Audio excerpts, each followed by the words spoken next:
Hi, everyone, and welcome back to Writing Tip of the Week. My name is Julie Stigmeyer, and I work with the GSCP in writing support. Today, we're going to talk about semicolons, a continuation of last week. So this is when you shouldn't use them. As I mentioned last week, a semicolon has two functions. It can separate equal and complete clauses, which includes putting words like however, for example, or therefore in the middle of the sentence. You'd put that semicolon right before it. And they can separate items in a list, especially a list with commas. But there are times you can't use them, and here are a couple of examples. First, you can't use them between a clause and a phrase.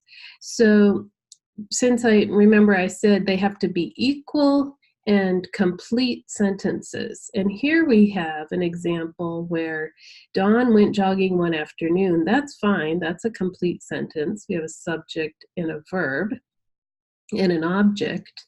But then never returning is not a complete sentence. So instead, we should put a comma there. And this one, Lucy has 3 topics of conversation. That's fine on its own, subject, verb, object. But her courses, career, and travels, that's not a complete sentence. We would need a verb to make that a complete sentence. So instead, you can use a colon here.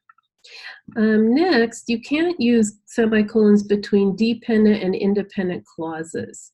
So if the report is true is a dependent clause. You can't just say if the report is true because of this little word if.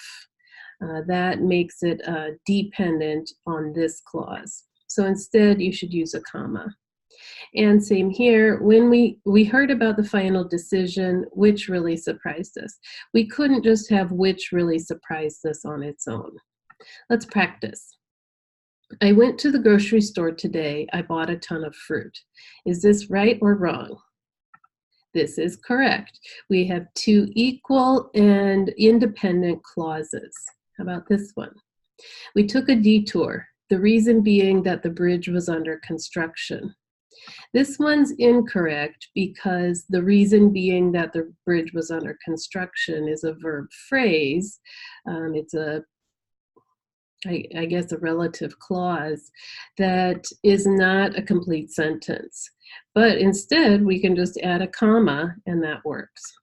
That's all for this week's writing tip. Join me next week as we explore more writing tips and ideas. And until then, please get in touch for writing support, and happy writing.